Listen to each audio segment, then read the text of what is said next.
Bien, pues en este vídeo voy a comentar dos ejercicios que he hecho acerca del tema de estadística descriptiva, de lo que llevamos visto hasta ahora. Y bueno, pues ejercicios para repasar los conceptos que hay que irse aprendiendo. Esto es un ejercicio sacado de un examen de febrero de la primera semana del año 2020.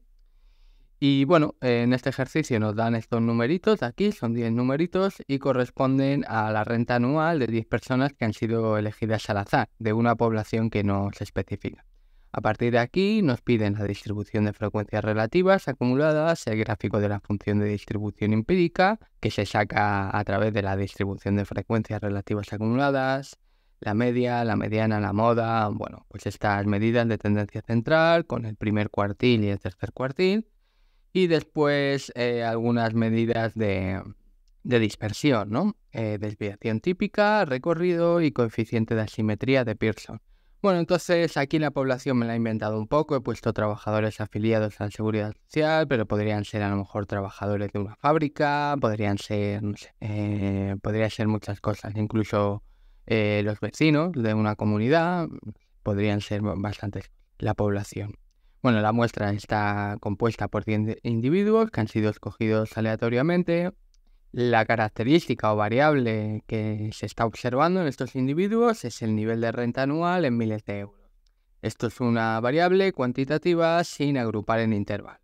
Entonces hay que tratarla de este modo. Ya sabéis que dependiendo si es cuantitativa agrupada en intervalos o cuantitativa sin agrupar en intervalos, el cálculo de la mediana, el cálculo de la moda, el cálculo de los cuartiles y ya está. Esas medidas de tendencia central pues se calculan de una forma o de otra. Incluso los gráficos pues pueden cambiar un poco, ¿vale?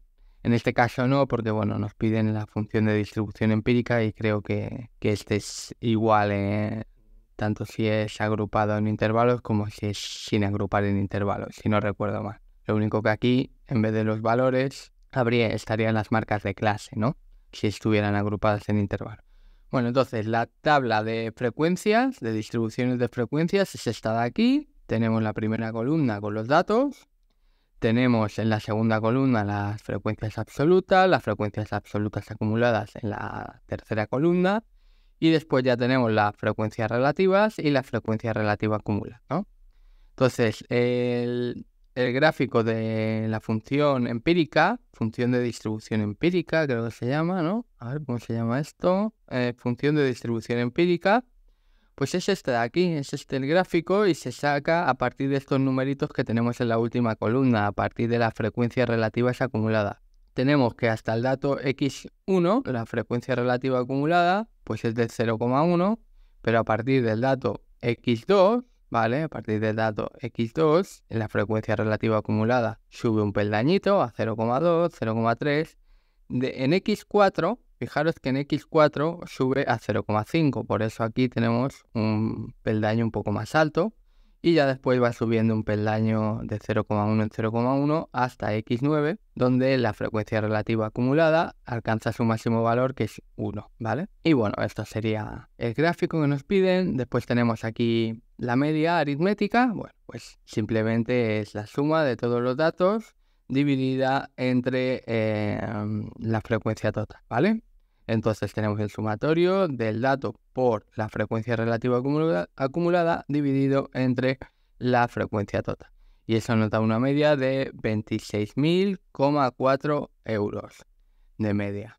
Ahora, para calcular la mediana, pues nos tenemos que fijar lo primero en la frecuencia total, dividida entre 2, es 10 entre 2, que es 5. Tenemos 10 observaciones, entonces la frecuencia total es 10, ¿no? Entonces tenemos 10 entre 2, que es igual a 5. Y tenemos que ver si la frecuencia total dividida entre 2, pues cae entre dos frecuencias absolutas acumuladas o si es igual a una de ellas. En este caso es 5 y es igual a la frecuencia acumulada, absoluta acumulada, n4.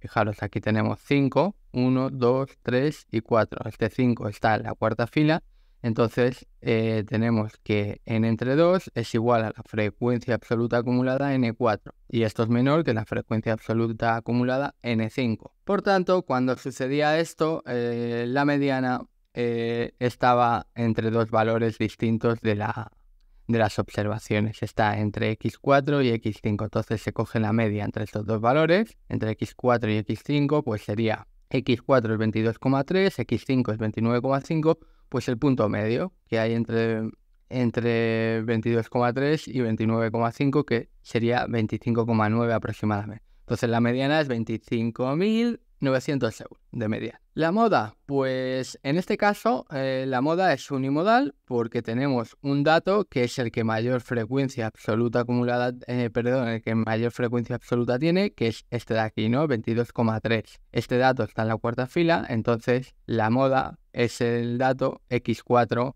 que es igual a 22,3, ¿vale? Entonces la moda es 22,3, 1.000 euros, ¿no? Se me ha olvidado aquí poner euros por mil, pero bueno, da igual. Ahora vamos a calcular los cuartiles. Para calcular los cuartiles, bueno, el segundo cuartil ya lo tenemos porque el segundo cuartil es igual a la mediana, es igual el segundo cuartil a 25,9.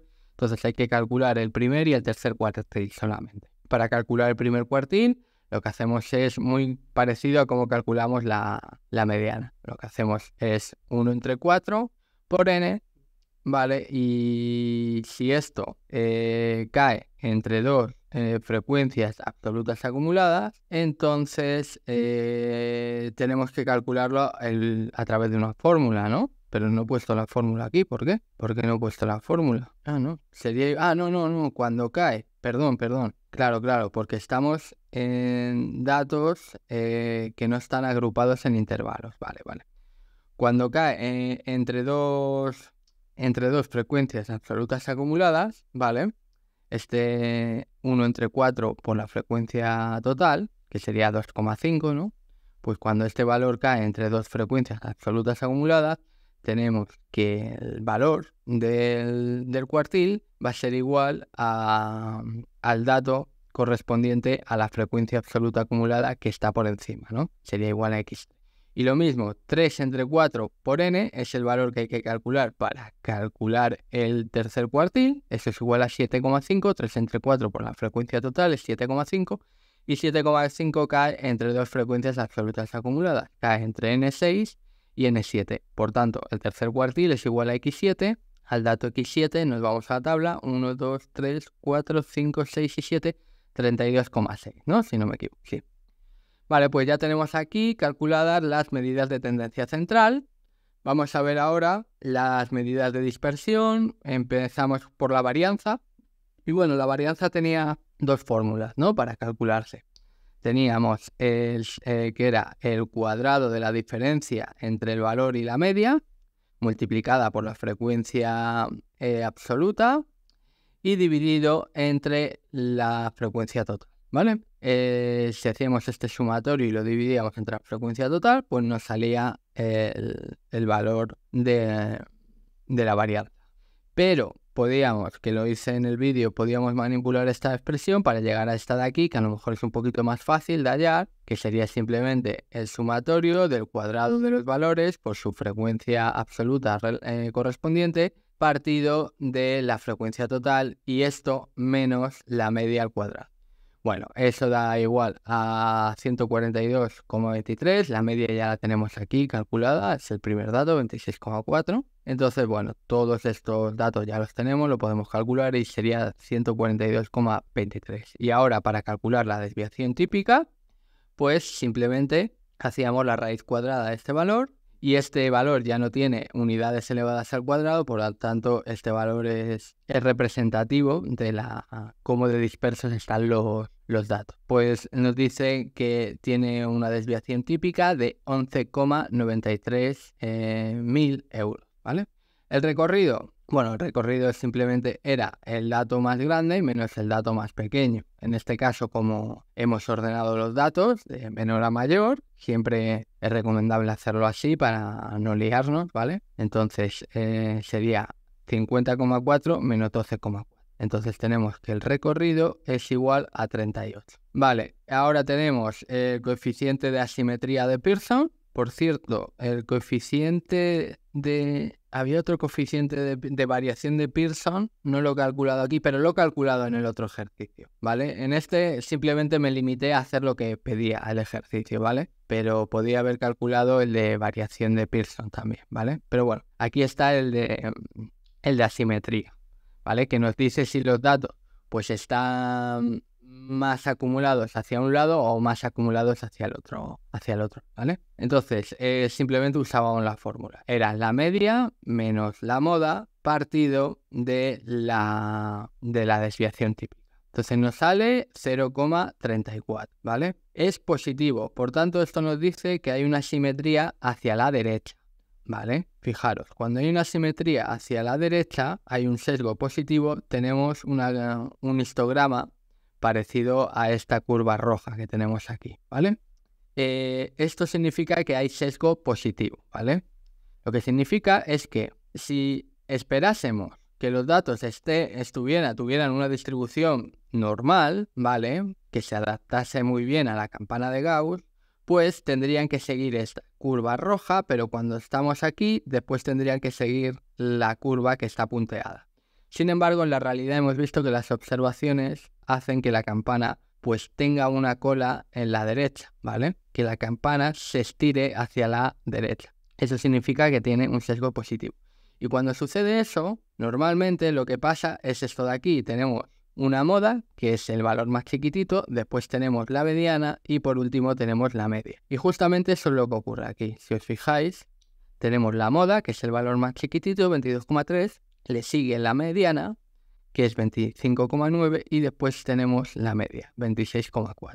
Ya simplemente viendo estos datos, cómo están ordenados la media aritmética, la mediana y la moda, podemos intuir que esta distribución tiene un ligero sesgo positivo, ya que bueno, es verdad que son distintos, pero bueno, tampoco se diferencian en tanto, ¿no? 22, 25 y 26, bueno, son miles de euros, en realidad sí que es una diferencia. Es considerable, ¿no? En la vida real esto se traduce en una diferencia considerable. Los que están aquí a la derecha de la campana pues van a tener muchas más posibilidades en la vida real que los que están aquí en la izquierda, ¿vale? Entonces, bueno, sí que es un sesgo moderado, vamos a decir, ¿no? Entonces, sí, pues esto es lo que ocurre. Cuando la simetría es perfecta, pues tenemos que coinciden los valores o son muy parecidos. Y cuando el sesgo es positivo, lo que sucede es que se invierte esto. Ahora la media es el valor más pequeño, después le sigue la mediana y por último la moda. Vale, pues vamos ya con el segundo ejercicio. Este está sacado del libro, es el 2.3 y bueno, es un estudio sobre el tamaño de las bandas de gángster, de mafiosos, en Chicago de 1927, ¿vale? 1927. Entonces, bueno, nos dan que el tamaño de bandas entre 3 y 6 miembros, pues había 37 bandas. Es decir, bandas que tuviesen 3 o 5 miembros eran 36. Bandas que tuvieran 6, 7, 8, 9 o 10 miembros eran 190. O bandas que tuvieran 11, 12, 13, 14, 15 miembros eran 191 y etcétera, ¿no? Hasta acabar en bandas, pues, de gángster, bueno, que eran, pues, El Padrino, ¿no? Estos 501 a 1000 miembros, pues 2 bandas había en Chicago. La de Corleone, ¿no? Sería una de esas bandas. Bueno, entonces la población en este estudio estadístico serían las bandas de gángster en el Chicago de 1927, nos la están diciendo. La variable aleatoria que estamos tratando es el tamaño de la banda, es decir, el número de miembros que tiene esa banda. Estos datos que estamos recolectando lo estamos agrupando en intervalos y además intervalos de amplitud variable, porque si veis el primer intervalo va de 3 a 6, pero el segundo intervalo ya va de 6 a 11. Por tanto, es razonable, bueno, es razonable, se ve que tiene, perdón, es que está mi perro ladrando. Vale, perdón. Entonces, bueno, se ve claramente que la amplitud de los intervalos es variable, perdón. Entonces, comenzamos, como ya tenemos las frecuencias absolutas, pues comenzamos con el histograma, ¿no? Es una variable con datos agrupados en intervalos, entonces la gráfica que usábamos para representar esto era el histograma, ¿no? Entonces el histograma es esto de aquí, Si os fijáis, lo que he puesto en el eje de abscisas, pues son las marcas de clase. Y después he ido poniendo alrededor de cada marca de clase unos rectángulos cuya altura corresponde a la frecuencia absoluta acumulada. Perdón, a la frecuencia absoluta, perdón. Además, si veis, el ancho de los rectángulos pues va cambiando porque la amplitud de los intervalos es variable. Vale, entonces, bueno, aquí tenemos la tabla de distribuciones de frecuencias con la absoluta acumulada, la relativa acumulada y después la estandarización de los intervalos, que la añadí después de hacer esta de aquí, ¿vale? Se me olvidó añadirla al principio y simplemente como los intervalos tienen amplitudes diferentes, pues hay que hacer una estandarización para después poder calcular la moda, ¿no? Entonces vamos con los datos de los parámetros de tendencia central. Tenemos la media, que bueno, sería el sumatorio. Bueno, ya lo hemos visto. La media aritmética es 31,07 miembros en cada banda de media. Ahora vamos a calcular la mediana. Entonces calculamos la frecuencia total entre dos. Sería 447,5. Por cierto, se me ha olvidado decirlo, aquí nos dicen en el enunciado 825 bandas, pero en realidad es una errata, son 895 bandas, ¿vale? Si sumamos todos estos datos, da 895. Entonces, 895 entre 2 es 447,5. 447,5, ahora hay que ver entre qué dos frecuencias absolutas acumuladas se encuentra, o si es igual a alguna de ellas. Lo mejor sería, como ahora son datos que no están agrupados en intervalos, lo más cómodo sería que coincidiera entre dos, la frecuencia total entre dos, coincidiera con alguna frecuencia absoluta acumulada, porque de esa forma la mediana correspondería al dato correspondiente a esa frecuencia absoluta acumulada, que es igual a n entre 2, ¿vale? Eso sería lo más fácil, pero en este caso no pasa eso y intuyo que en la mayoría de casos no va a pasar. Lo que va a ocurrir es que la frecuencia total entre 2 se encuentre estrictamente entre dos frecuencias absolutas acumuladas. En este caso, 447,5 está entre 426 y 575, ¿vale? Está entre estas dos frecuencias absolutas acumuladas. Por tanto, la moda va a estar en el intervalo 16-21. Y para hallarla, la mediana va a estar en este intervalo, entre el 16 y 21, ¿no? 16-21 va a estar en este intervalo. Y para calcularla, lo que hacemos es coger el extremo inferior del intervalo, que es 16, y a esto sumarle la frecuencia total entre 2 menos la tercera frecuencia absoluta acumulada, menos n3, dividido entre la frecuencia absoluta n4, y esto por la plenitud del intervalo correspondiente a la mediana, que en este caso es 5, ¿no? 21 menos 16, 5. Entonces ya lo tenemos. Es 16 más esto da. Y eso da 16,72. Y esta sería la mediana. Ahora calculamos la moda. Si los datos tuvieran, si los intervalos tuvieran amplitud constante, pues simplemente nos fijamos en...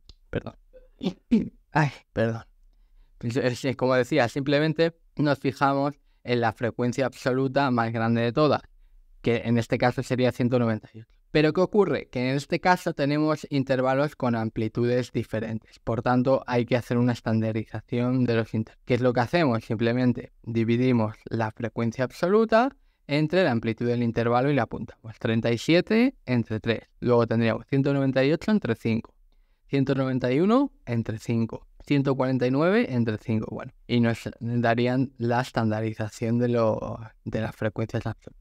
En este caso, tras realizar la estandarización, nos sale que el intervalo modal, es decir, el intervalo que mayor estandarización tiene, sigue siendo el segundo, el que tenía 198 de frecuencia absoluta, porque en la estandarización nos ha salido 39,6 y es el más grande. Pero fijaros, bueno, también está muy cerca, ¿no?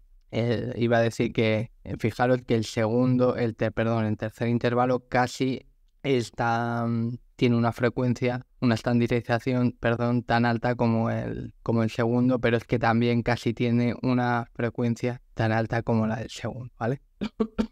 Bueno, Entonces nos ha salido el segundo intervalo como intervalo modal, tras realizar la estandarización.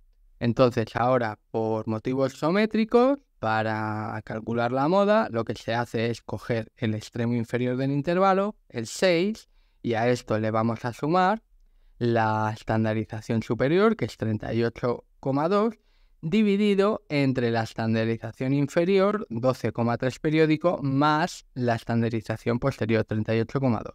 Y esto multiplicado por la amplitud del intervalo, que es 5, ¿vale? Por la amplitud del intervalo 2, que es donde se encuentra la moda. Entonces, bueno, tendríamos esta operación de aquí y eso da 9,78. Y esa sería la moda. Ahora vamos a calcular los cuartiles, el tercero y el segundo cuartil. Ya sabéis, perdón, el primero y el tercer cuartil, ya que el segundo ya lo tenemos calculado, porque el segundo es igual a 16,72, es igual a la mediana. Por tanto, para calcular el primer cuartil, hacemos 1 entre 4 por la frecuencia total. Eso sería 1 entre 4 por 895 bandas. Y eso da 223,75. Tenemos que este valor se encuentra entre dos frecuencias absolutas acumuladas. Está entre N1 y N2. Por tanto, tenemos que el primer cuartil se encuentra dentro del segundo intervalo. Se encuentra entre 6 y 11, donde se encuentra la moda. Por tanto, ¿qué hacemos? Cogemos el extremo inferior, que es 6 de este intervalo, y a esto le vamos a sumar 1 entre 4 por n, menos la primera frecuencia, menos la primera frecuencia absoluta acumulada, que es 37, dividido entre 198, entre la frecuencia absoluta del segundo intervalo. Y esto multiplicado por la amplitud del intervalo 2, que es 5, ¿no? Aquí tenemos toda esta operación. ¿Vale? Y eso da igual a 10,72. Vale, para calcular el tercer cuartil hacemos exactamente lo mismo, pero ahora nos fijamos entre qué dos frecuencias absolutas acumuladas se encuentra el valor 3/4 por la frecuencia total, es decir, 671,25. 671,25 se encuentra entre 654 y 700. 654, a ver, 1, 2, 3, 4 y 5. Entonces tenemos que el tercer cuartil va a estar en el intervalo 26-31. Entonces, para calcularlo, ¿qué hacemos? Pues 26 este extremo más 650, más 3/4, 3 por n entre 4, ¿vale? Menos 654 dividido entre 46. Y esto por la amplitud del intervalo 6, que es 5 también, ¿vale? Entonces tendríamos 27,88 sería el tercer cuartil. Vale, ahora ya vamos con las medidas de dispersión. Tenemos el recorrido. Bueno, el recorrido simplemente es el tamaño, la marca de clase más alta, que es 750,5. Por cierto, esto que he puesto aquí a la izquierda serían las marcas de, ¿vale? Entonces tenemos 750,5 menos 4,5. Entonces eso nos da 746 de recorrido. La varianza, bueno, pues usamos alguna de las fórmulas. Yo casi siempre uso esta de aquí, ¿vale?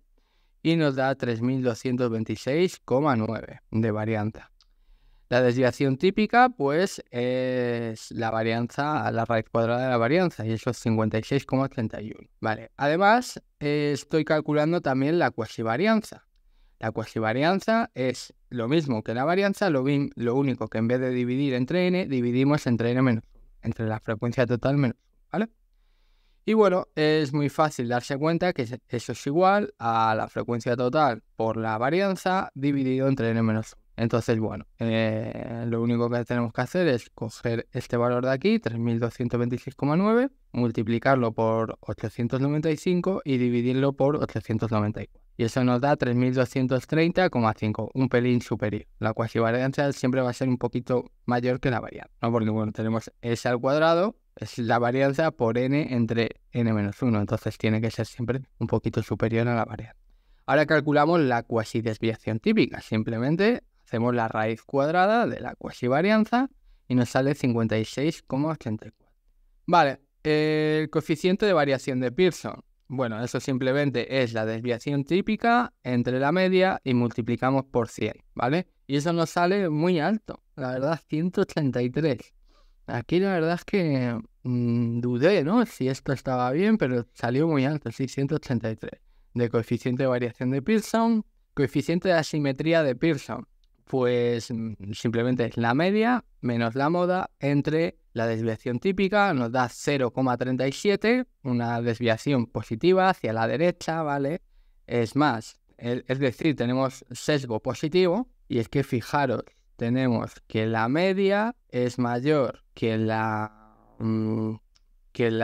moda, perdón, que la mediana, y la mediana es mayor que la moda. Y además aquí sí que tenemos valores bastante diferentes, de 31 a 16 y de 16 a 9. Es decir, que hay un sesgo positivo muy grande. Y es que si vemos el histograma, fijaros la cola tan grande, fijaros, si uniéramos el centro de cada, con unas líneas, el centro de cada parte superior de los rectángulos, pues nos saldría una campana, pues que tiene una cola hacia la derecha larguísima, y por eso nos sale un sesgo tan positivo, ¿vale? En los datos.